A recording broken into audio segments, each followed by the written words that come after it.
Good day all. I would like to start with a thank you. A thank you to all of the people of this territory. I know these are challenging times and people are worried. Worried about their finances, their health, the limitations on their life and their friends and family. I know it probably feels like your government is asking a lot of you and the path ahead is very uncertain. Nonetheless, by staying at home and complying with the measures in place to date, despite a small number of cases, you have played a vital role in containing and overcoming this virus so far. I know these sacrifices have not come without cost, financial and personal. I thank every child who has stayed home and not been able to play outside. Every business that has closed knowing the impact it has on its finances. I thank every parent supporting their child's education while schools are shut. I thank every teacher helping with online tuition. Every individual and family that stayed home, not able to connect with loved ones. And I thank every essential worker and volunteer who has helped get us through the last period. Your actions have saved lives. You should all be proud of what you have done to protect this territory, and in particular, to protect our elderly and our most vulnerable. Thank you. As you may have heard earlier, there has been another confirmed case, and contact tracing is actively underway. The Minister of Health will say more. We pray for the individual's speedy recovery. The additional case should, though, not be a shock or a cause for panic, but should be a reminder about the importance of the measures we need to take. If you had not stayed at home, the risks of the virus spreading across our territory would have been much greater. So again, thank you very much. As you have heard from the Premier, Cabinet have been working hard to plan the next phase of our Covid-19 response. We have considered the advice of the National Security Council and the British Virgin Islands' leading medical professionals, as well as the needs, safety and well-being of the people we serve. Decisions have not been easy. Nonetheless, Cabinet has collectively agreed to amend the measures in place under the Curfew Act to allow for some lifting of the restrictions that have been in place over the past few weeks.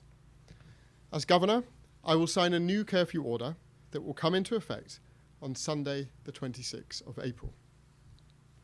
You have heard the Premier set out the details of this next phase and what will happen when it comes into effect. I won't go through all of it, but in short, the full lockdown will continue on Sunday, the 26th of April.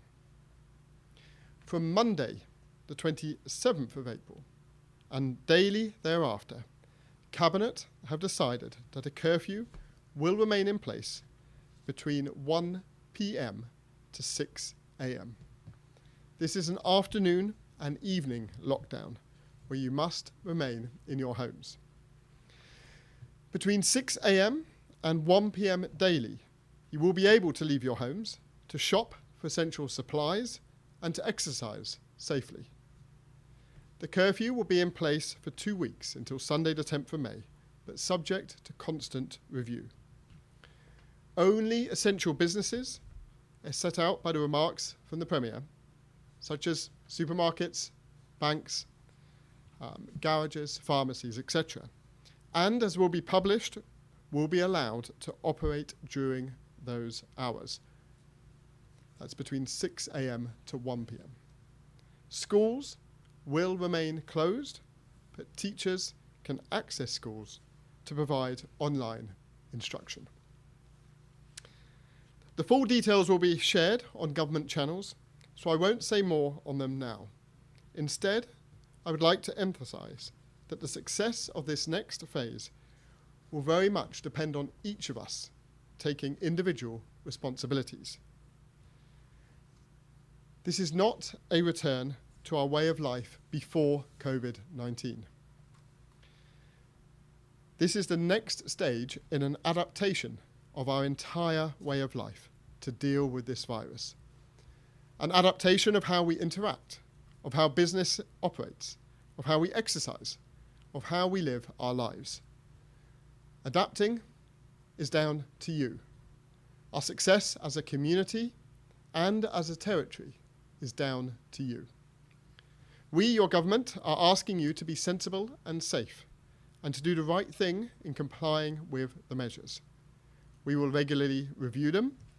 We hope we can keep lifting them over time, but we will be driven by our top priority, your safety. The limited opening does not mean that everyone should go out for the full hours between 6 a.m. to 1 p.m. You should not. Those are the hours that you go out for essential business only, for essential shopping and essential exercise. Remember, you need to take responsibility for your own safety. Please continue to stay at home as much as possible. If you do need to go out for work or essential supplies, please wear a face mask to cover your nose and mouth. A face mask doesn't stop you getting the virus. The best protection on that is safe social distancing, practicing good hygiene with washing your hands, but a face mask does reduce the risk of you spreading it on to others.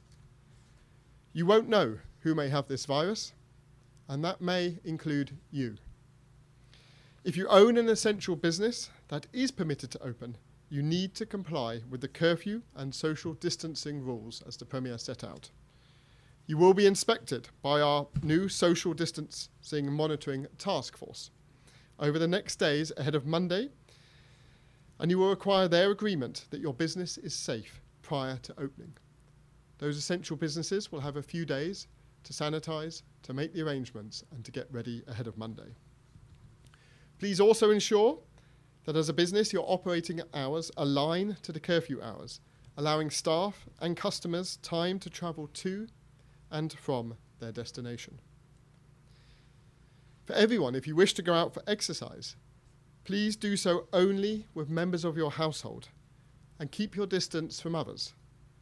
Beaches will remain closed, so please do not visit them. Public gatherings of more than 20 people will remain off limits. Gatherings of no more than 20 does not mean that people should be generally socialising, as bars, restaurants, beaches and parks will remain closed. This does not mean those activities should instead take place in private households. Family groups are expected to stay together and at home as much as possible, as they have been doing until now. Private and commercial boats, except ferries and freights, are prohibited from moving in our territorial waters, except where authorised for essential supplies. This is so that our law enforcement, our police and customs, can effectively police the waters, and in particular, the border with the USVI. Our borders will remain closed to incoming passengers. We as government are placing huge trust in you, the people of the British Virgin Islands, to comply with these measures and to adapt. We are taking forward limited opening with the good faith that you will continue to play your part. We need every single person to play their part for this approach to work. It is the only way to fight the virus. It is invisible. Many carriers may not show symptoms, and as we sadly know, it can be deadly. We will get through this virus as one community supporting each other, with every individual adapting to protect themselves and our community. I know many of you will be wondering how long this will go on for. It is a question we would all like answered throughout the world. For us, it very much depends on how the virus affects the territory. As always, we will be guided by the latest medical advice and how best to ensure the safety of people. That means we will keep our response under constant review. If we need to tighten up control again, then we stand ready to do so. and will do so in the interests of the safety and well-being of the people of this territory. You can help now by staying at home, bar for essential needs, and complying with the measures in place. I would also like to take this opportunity to update you, the people of the British Virgin Islands, on other work being done to help counter this virus. At the start of this week, I was proud to witness the food distribution programme teams at work, as you heard from the Premier. We know there have been teething problems, but this nonetheless has been a huge undertaking. Up to today, almost 5,000 food packages have been delivered. We reallocated public officers to support the distribution.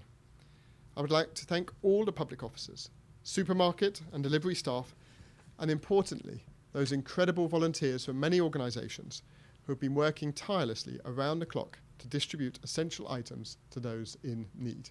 Thank you. This week has also seen the arrival of more medical support in the territory. This includes both a shipment of medical equipment provided by the United Kingdom government and the release of the BVI shipment, which was delayed by the US Customs and Border Protection. I'd like to say thank you again to the US and UK diplomatic colleagues and the BVI Health Services Authority for their hard work in resolving this issue with us. Further supplies donated from the United Kingdom government will also follow. I would also like to say thank you to the RVIPF, our police, HM Customs, Immigration and volunteers from the marine sector for their work in patrolling our territorial waters.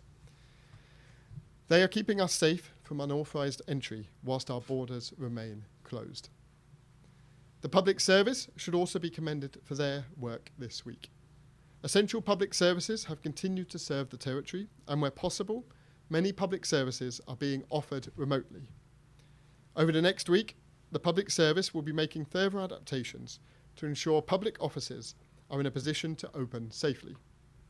As we take forward measures to get more services online and offices adapted, we will look to expand the services available. As part of this new phase in our COVID-19 response, we will be setting up a task force to monitor social distancing protocols and ensure businesses comply, as you heard, and a task force will ensure the same for the public service. Further information on the opening of the public service and the reallocation of public officers to specific task forces will be confirmed by the Deputy Governor. But in the meantime, thank you to public servants for your commitment and hard work and flexibility in responding to this crisis. Thank you also to essential workers and our Royal Virgin Islands Police Force in particular for their hard work and dedication. Finally, I want to remind you again that there is no stigma attached to this virus, and we should not stigmatise anyone who may have it. People should feel confident to contact the medical helpline. And I will repeat again, the number is 852 7650. I will end as I started with a final thank you to you, the people of the British Virgin Islands. As we take this next step together, with your help and cooperation, we will overcome the challenges posed by this pandemic, and we will emerge a united, stronger, and healthy territory. Thank you, and may God continue to protect and bless this territory. Good night.